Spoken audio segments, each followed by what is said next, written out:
has broken down in Jeddah. So I wasn't going to leave at that particular time. And I said, well, hang on. What am I going to do now? I said, I've come from Al Ain. I'm in Abu Dhabi. I can't go home again. How do I meet my plane in Singapore, my Qantas plane in Singapore, to get to Brisbane? And I needed to be there, I don't know, 10 o'clock in the morning or something. And they said, we'll see what we can do. Now, it's not the fact that I was a gold frequent flyer member. I was still not paying anything for that particular flight. I was using my frequent flyer points. So I am there, and the person behind the desk, just the ordinary ticket clerk, I guess. No, not a ticket. What do they call those people? Yeah, the ticketing staff behind the desk had the authority to make decisions. So they said, Dr. Jules, would you like to sit down for a second? And I went over. 10 minutes later, this guy came back and says, we found you a plane. I said, wow, you found me a plane? I said, I didn't know that Singapore Airlines had so many planes that were just around that you could actually find one. No, you're not going with Singapore Airlines. We're putting you on an Emirates flight. I said, oh, that's interesting. I said, I didn't know Emirates went through Abu Dhabi. No, it's leaving from Dubai. I thought, but I'm in Abu Dhabi. And they said, oh, it's okay. We'll take you to Dubai Airport. I said, what time is the plane? And they said, oh, it's 7 o'clock in the morning. I said, oh, it's midnight now. What do I do? And they said, oh, well, we'll put you in a hotel in Abu Dhabi. I said, how do I get to the hotel? We'll put you in a limousine. I said, how do I get from the hotel to Dubai Airport? We'll pick you up with a limousine. So here I am. I'm thinking, well, this can't be too bad. At least I'm actually getting there to get on a flight, and at least I'll be in Singapore. And then I asked the question, are you sure that you'll get me to Singapore in time for my connection with the Qantas flight? Yes, we will get you there. We've worked this one out. But as the plane is going to Brisbane, we thought that you might like to stay on it. So we'll take you all the way from Abu Dhabi to Brisbane rather than dropping you in Singapore. Yeah.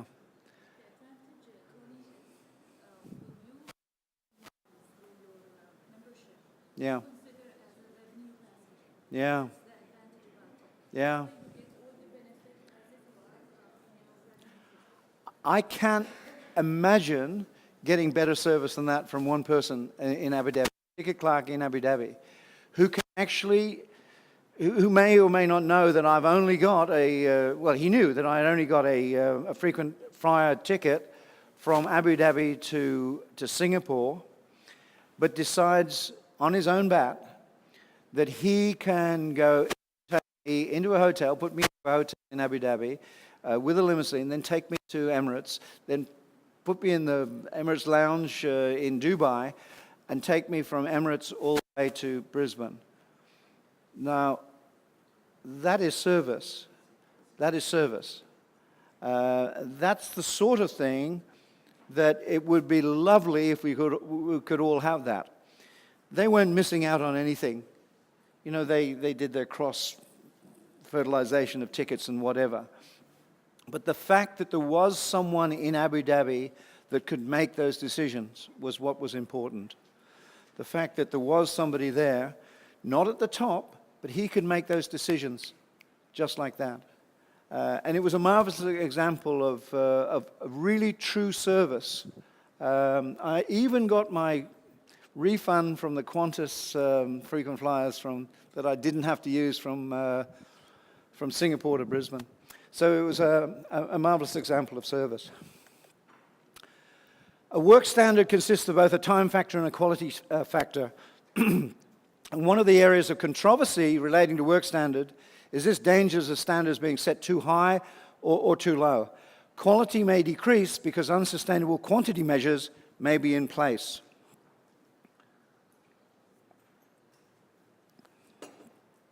Now think of a call center that you've dealt with lately. Any call center.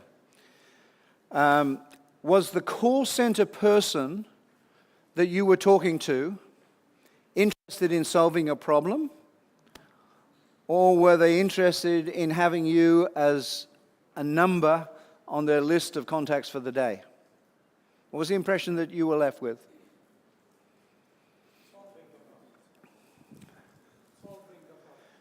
Okay. Okay, they solved the problem? Good. Can I ask where that was from? Emirates. Any else? Do. Did not solve the problem? Okay. What's next? What is the next step with that? I asked them to change to transfer me to the survey. Yeah.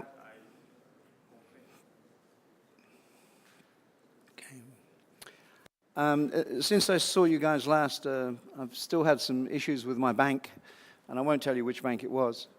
But that bank, I was transferring some money, and I didn't do it through the bank. I did it through, who was it? UAE Exchange. And banks, I don't think like you using UAE Exchange. But it was the exchange was either going to cost me $800 or $200 if I did it. And I thought, well, $600, that's 6 months, that's almost 2,000 dirhams. I said, why would I want to waste 2,000 dirhams? So I did it in one particular way. But I first had one person from my bank ring me up and say, before we can actually pass this through, we need to authorize it. I said, well, I authorize it. So they said, okay, then we will allow this to go through. Seeing it was my money, I thought that was very gracious of them that they would allow it to go through.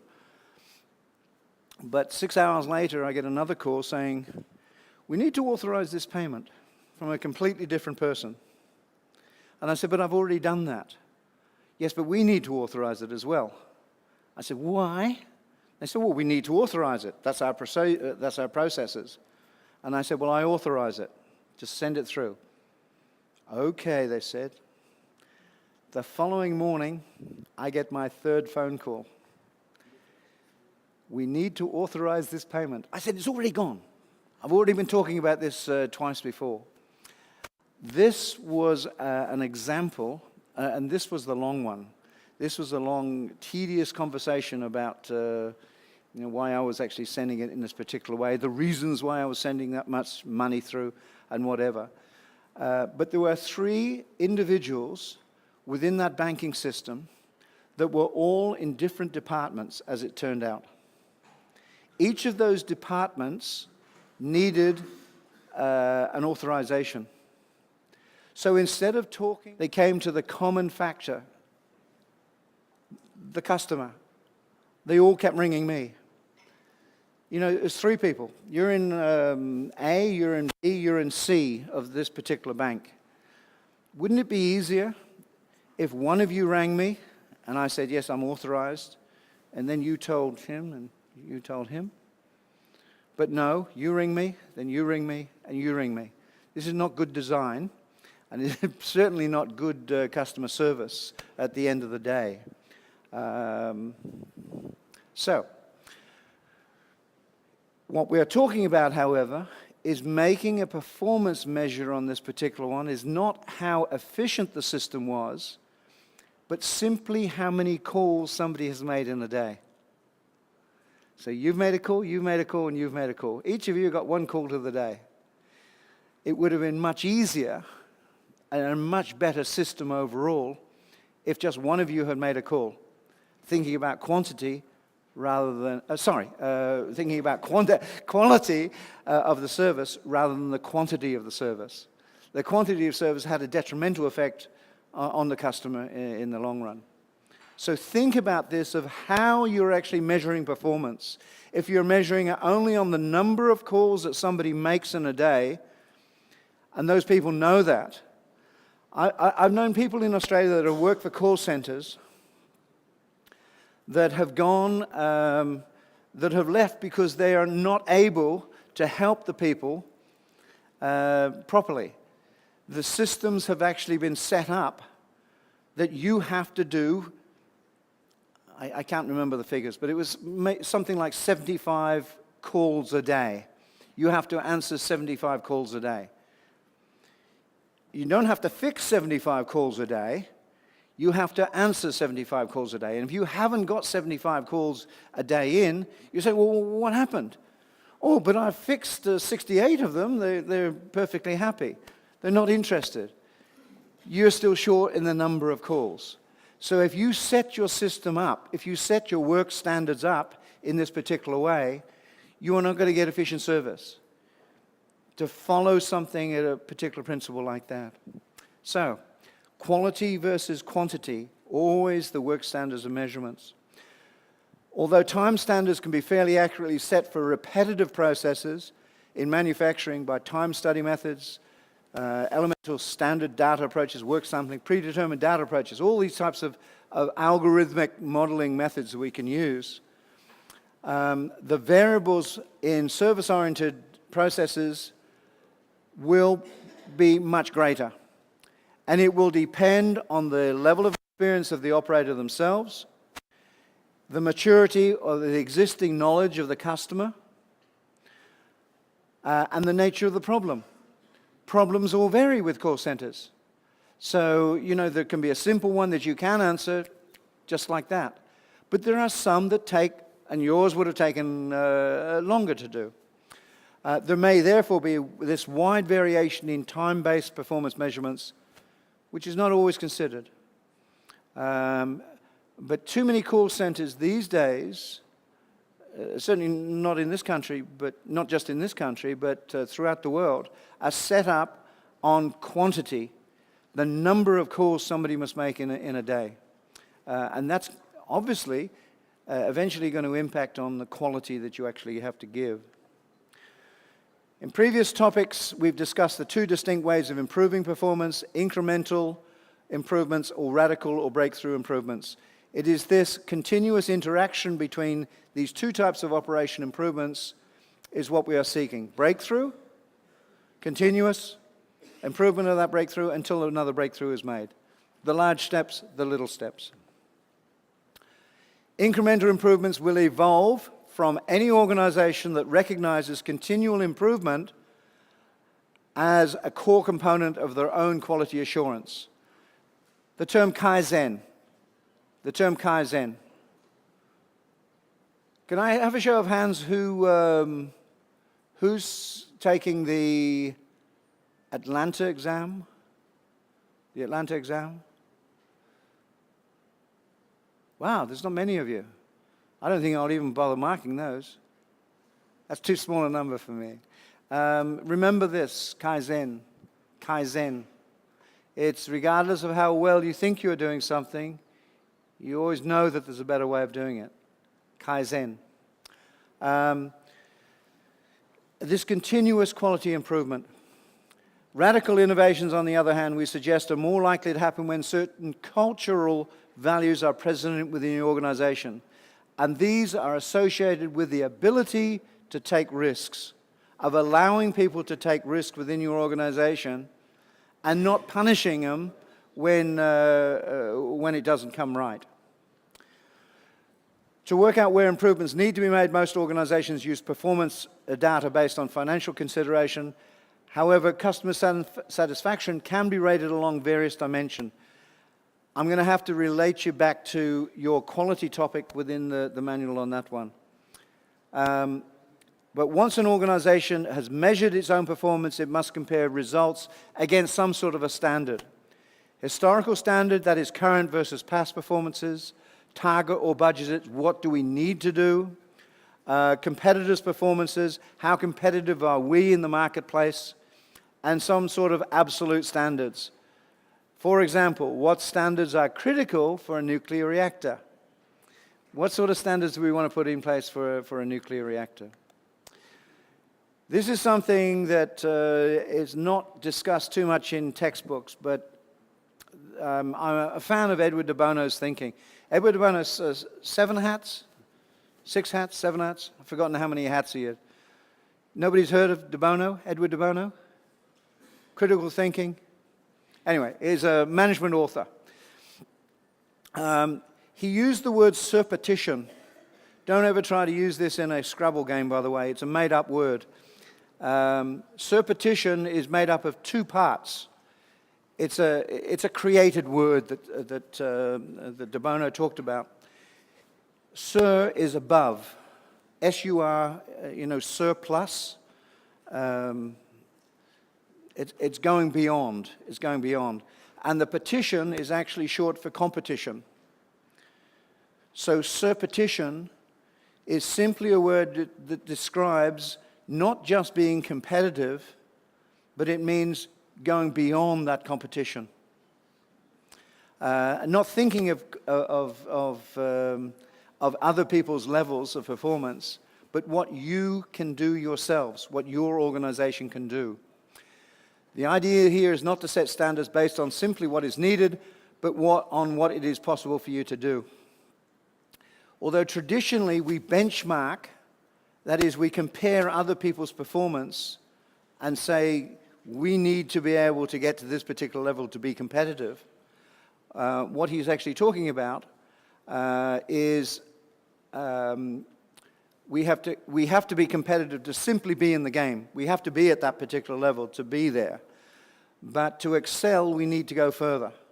And that's the type of surpetition that we're talking about. Surpetition. If that's too ethereal, let's give you an example. Not too many people ask me this, but one person asked me in Abu Dhabi, and I had to explain this. An example of surpetition. Tiger Woods. Tiger Woods in, 10 years ago, won the US Masters, which the US Masters is just starting up again yesterday, wasn't it? Thursday it started. Today's Friday. Yeah, the US Masters must have been started by now. But a long time ago, Tiger Woods was so far ahead of everybody else that he won the US Masters by a record margin. He was that far ahead of the opposition. He didn't have to compete with anybody else. He was that good. I don't know, 12, 13 strokes or something he won by. He beat the world's best by this record margin.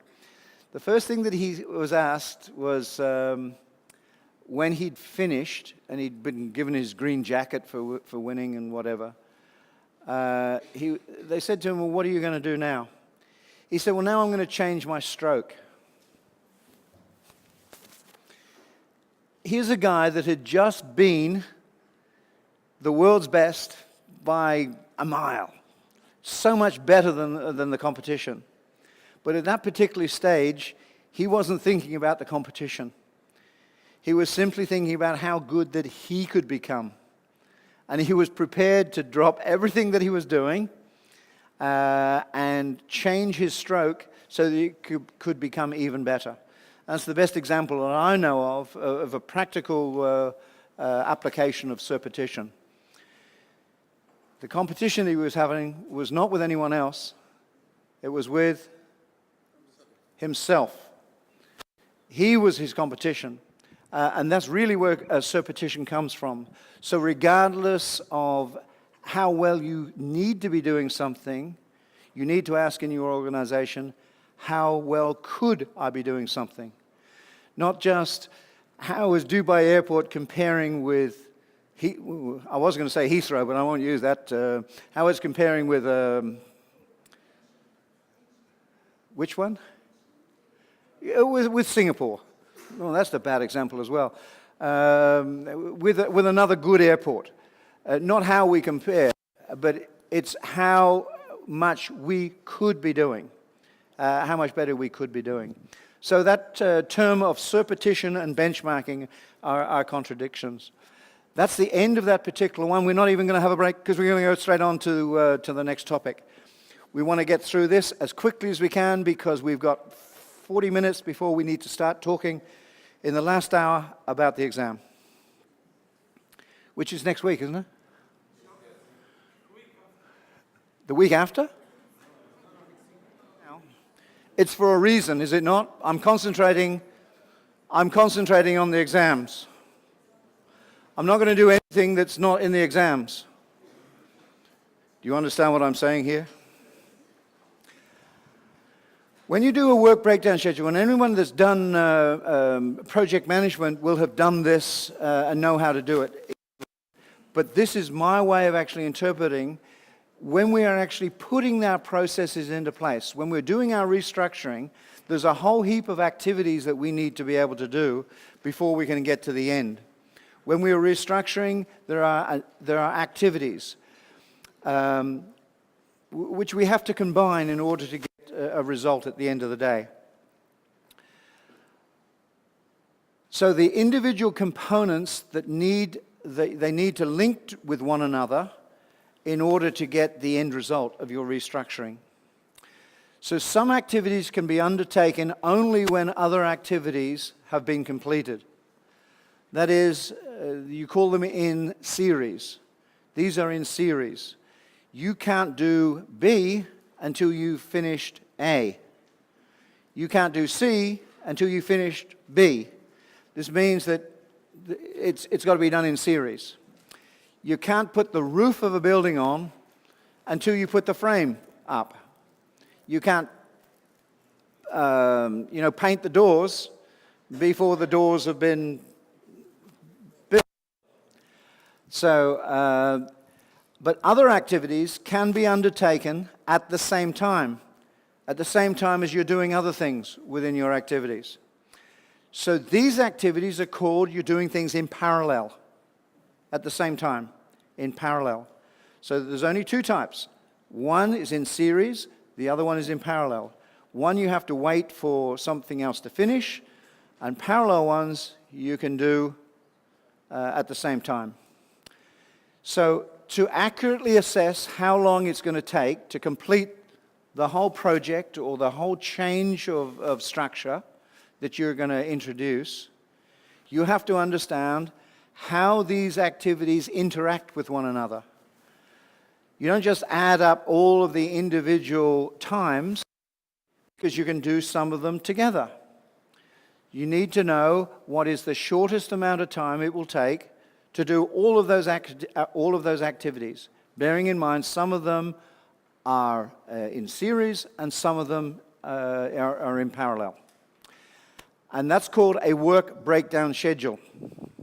This is an easy way of doing it. It would be the easiest way anybody's ever shown you how to do one of these work breakdown schedules. This is called a PERT node. It stands for Programmed Evaluation Review Technique. It's a node, and it represents one of those activities, just one of those activities. There's a couple of holes. Well, there's 6 holes here. The activity description goes in there. You describe what you are doing with this activity. It could be building roof. It could be, purchasing computers. It could be purchasing scanners. It could be setting up scanners. All of these activities. But for our purposes, we would simply call them A, B, or C. And this is the time that that particular activity is going to take. That is our estimation of how long that activity is going to take. At the top here, we've got the earliest, and at the bottom, we've got the latest. I'll explain the latest a little bit more later.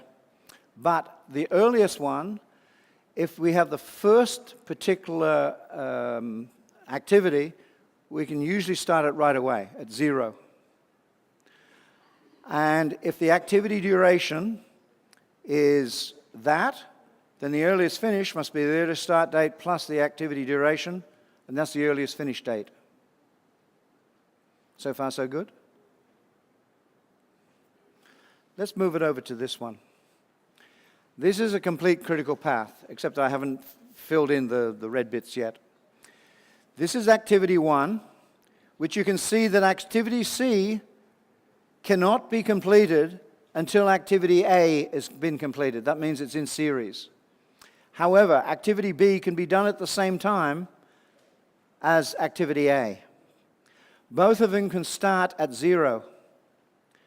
So 0 is the earliest start date, plus 2 for the duration. What is the earliest finish date? is 2, which is this one. And down here, it starts off, you can start this one at 0, and it takes 5. The earliest finish date must therefore be 5. And that's all we'll do for the time being. We'll just do the top ones, because you go from left to right on this particular one for the tops. Once we got to C, we can say, well, if A needs to be finished before we can start C, what's the earliest time that we can start C? 2. And 2 plus 5 for the duration of C, earliest we can finish C is 7. And the same down here. Now we get a little bit, well, this one is the easy one. H can only be finished when D is finished. Therefore, H can only start at 11. And the earliest it can finish is 11 plus 4 is 15. And we'll get back to that one in a minute. But now we say that E and F, both of these activities, can't be started until both C and D are completed. So what's the earliest state for both E and F?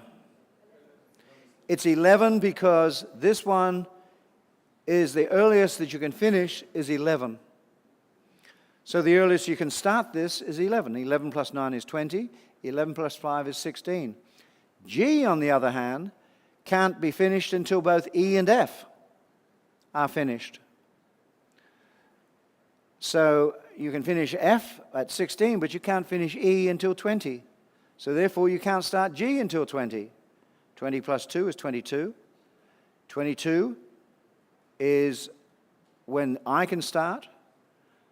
22 plus 6 is 28. You can't start J until both H and I are finished. And so therefore, the longest one here is 28. You can't start J until 28. 28 plus 1 is 29. 29 plus 2 is 31.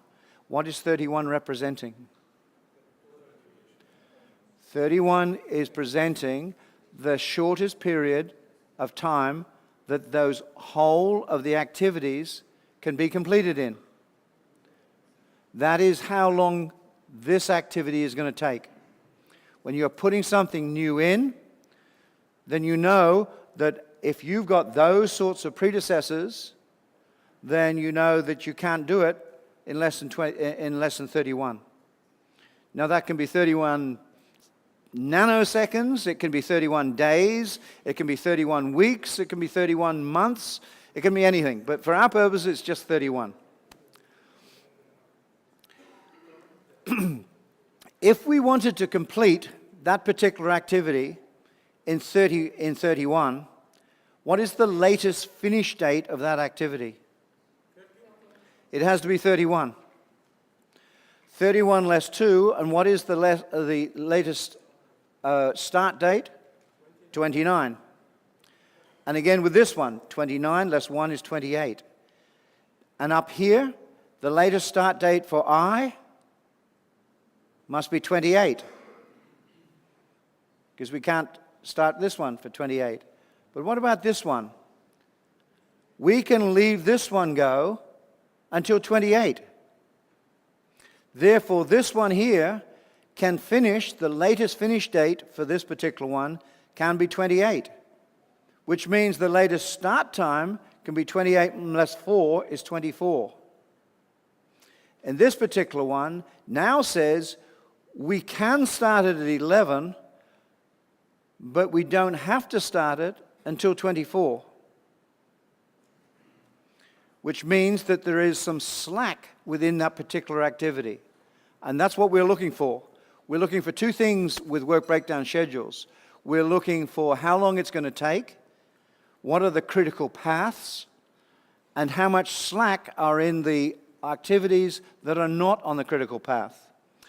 And we work all the way back here. This one here is 2020. We've got another one here. This one needs only be finished at 20. 20 less 5 is 15. So 11 and 15 here is 4 degrees of slack on that particular one. Then when we get up to this particular one, we say, oh, 11, then this one must be critical path, and this one must be critical path, and this one has got some slack in it. So let's press the next button, and we'll see what happens. The red line is your critical path. What you say with a critical path, if you were asked a question, not that I'm ever going to give you answers to the question, but a critical path would be in the form B, D, E, G, I, J, K. That's what a critical path is. B, D, E, G, I, J, K. In any of those activities, let's just say that you've got D, activity D. The people that are doing activity D say to you, look, I've misestimated how long this is going to take. It's going to take not 6, but 7. It's going to take 7 to do, not 6. What effect is that likely to have on your end result? But how long is the whole exercise going to take? 32. It's going to increase it because that's on the critical path. Now I'll ask you another question. If the people that were working on C says, I've misunderstood what was actually involved here, this is not going to take 5, it's actually going to take 8. 8. Yes? It's going to take 8. What effect is that likely to have on the finish of your project?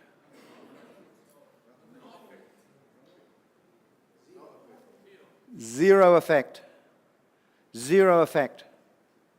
It's still going to finish with 31 because you've got 4 degrees of freedom up there, and there's only 3 more. You've got some freedom in. What these things are doing is telling you which of those activities are critical to delivering your activity on time, and how much slack have I got in the others. So if one of your activities says, that's on the critical path, says, I'm going to be in trouble here finishing on time, what you then have to do is to say, okay, if I want to deliver this one on time, I'm going to move resources around to give that particular activity more resources so that it can finish on time. And where are you going to get them from? You're going to get your resources from somewhere that has got some slack. It's going to be able to move it around in a flexible way. That's what a critical path analysis is about. We're all very well saying this is what we need to do to put something new in, to restructure, but how we actually do it, this is the operations side of it. And it's used in both project management and in operations management. And of course, it's going to be one of the questions in the exam. Not that one, but that process. So understand how that actual process works. And it's very simple. I warn you of one thing, however. Your maths. Simple mistakes like 3 plus 2 is... Did you say 6? But that's the sort of thing that happens. You're not thinking in such simplistic terms anymore. And you make silly mistakes by adding up 5 and 3 is 7. And those types of things. So just be very careful when you're adding these things up. They're not going to be difficult to add up. You can add them up in your head, but again, it's going to be still a matter of not making those silly mistakes.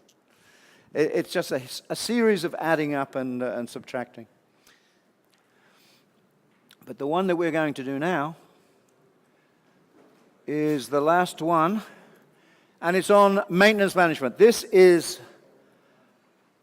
topic 10. We're coming home with a wet sail here. We've got about 25 minutes to cover this particular one before we start talking seriously about the exam. So regardless of their level of quality and reliability, all types of plant and equipment are liable to fail or break down in use over time. Preventative maintenance, or PM, and total productive maintenance, TPM, help improve quality and equipment availability. The increasingly technological sophistication of products increases the need for maintenance strategies and programs in order to meet customer requirements. It's no point having a factory with lots of equipment if the equipment is broken down. That's what we're actually saying. Risk management is a key element of a strategic approach to maintenance. To manage risk, it is important to have a proper system in place.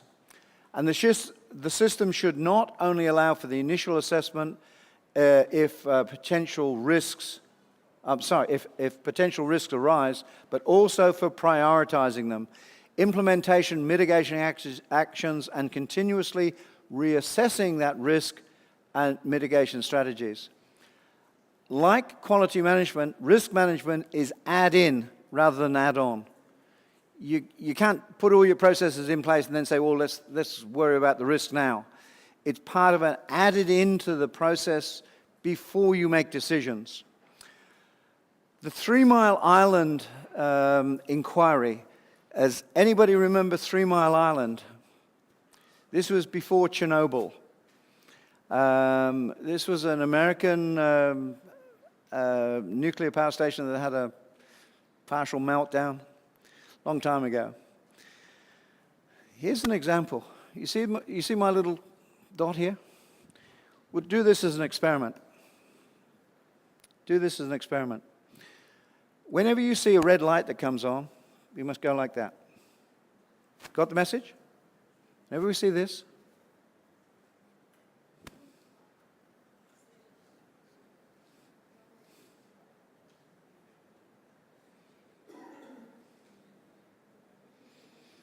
I know where my nuclear technicians are, not on this side of the room, because that's what nuclear technicians do. Essentially, when they see a red light come on, they have a course of action in which they need to actually do something. You know, a red light generally means there's something wrong. Yeah? So, if it's simple like this, you see, thank you. Okay, you can join this group over here. All right. This is Homer Simpson type stuff with nuclear reactors. It's pretty simple. As soon as you see a red light, you do something. In 3 Mile Island, this is precisely what happened at their nuclear reactor. The red light came on, and somebody went switch or whatever they did to overcome that particular problem. They also found, however, that there were more than one red lights.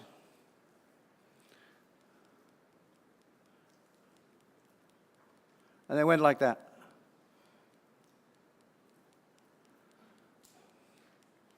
And that was essentially what was happening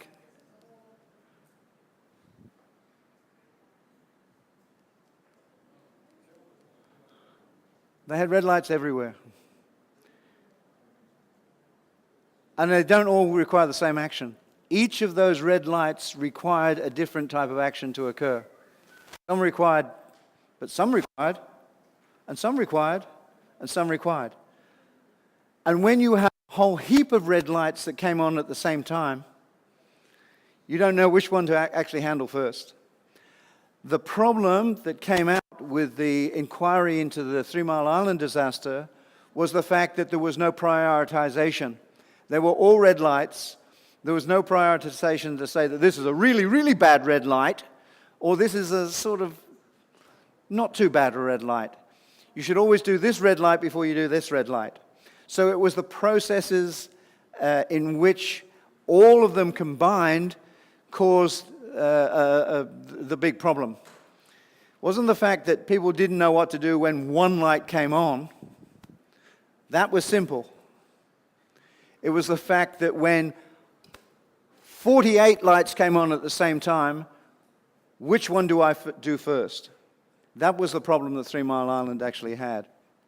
So the risk management, they'd said, what happens if this light comes on, we do this. What happens if this light comes on, we do that. What happens if this light comes on, we do that. So they had policies They had mitigation strategies in place. But what they didn't do is they didn't have mitigation strategies if it all came on at the same time. So, do you remember this movie? It came from Indiana Jones, Raiders of the Lost Ark. Don't worry, I'll think of something.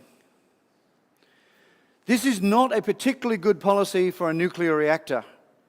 It is not one that I would recommend as a risk management strategy for a nuclear reactor. Don't worry, I'll think of something. Do you agree? Don't worry. Leave it to Indiana Jones and Harrison Ford on this particular one. Leave it for the movies. But what you need to do is you need to be able to mitigate any of the risks that you can see, anything that you can identify. There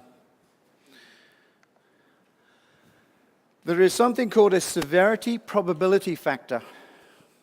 And that is, there is a risk classification matrix that combines risk severity, that is the impact of a project if a risk manifests itself, if something goes wrong.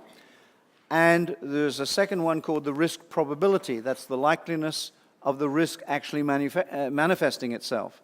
So you got the chances of something occurring and the impact should it occur. And it's that combination, or the matrix between those two, that will determine overall how important that particular risk is. There is a third one, however, and that is a detection factor. That is, how soon can you detect what it is?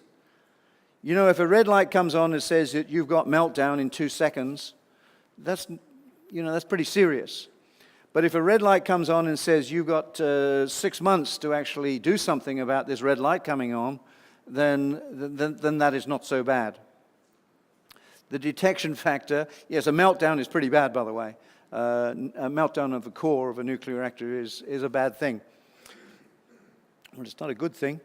So this detection factor, right now, I think the third time, Fukushima has got another issue. They keep getting their cooling ponds running out of electricity. They need the cooling ponds to keep these the spent cores cool, because they're still pretty hot. The radioactive rods that have been used from the nuclear reactor. Twice now, and I think it's just happened for the third time, they've lost power. But they know they've lost power because I guess a pilot light has gone off or something. But they've got 5 days to actually fix it. So yes, it's a serious thing to have occurred. They need to be able to fix it. But they've got this detection factor of it's not going to be too difficult for 5 days in this particular case. So, but if it was a red light coming on to say yes, then you would want to make sure that you didn't want to have those red lights coming on. So the severity probability factor is what you need to look at within your organization to see what effect having a breakdown on that particular machine is likely to have on your whole organization. Or is it just a minor inconvenience to have it? The organization should conduct this failure mode and effect analysis, or FMEA, for any equipment that is critical to the continuous operation of a plant or a factory. An FME forms the basis from which to recommend and take actions to reduce the risk. The issue is likely to form a significant part of your current assignment. So if you want to read something about it, reading 10.1 of failure detection and analysis. That is those people that are doing the nuclear reactor one. So there's a couple of readings for you. Regardless of the risk analysis method used, management of both manufacturing and service organizations must provide for the eventuality that machines will break down. Facilities must be maintained at a reasonable level of reliability. This is the word that was in the book, a reasonable level of reliability. Nota bene, NB. What is reasonable for a nuclear reactor? What is reasonable level of reliability for a nuclear reactor? Whew. Leave that one with you. When you have the costs that are actually incurred by having breakdowns, there is obviously a loss of potential sales revenue, idle direct and indirect labor. There's delays in processes supplied by down machines. There is increased scrap. There is customer dissatisfaction.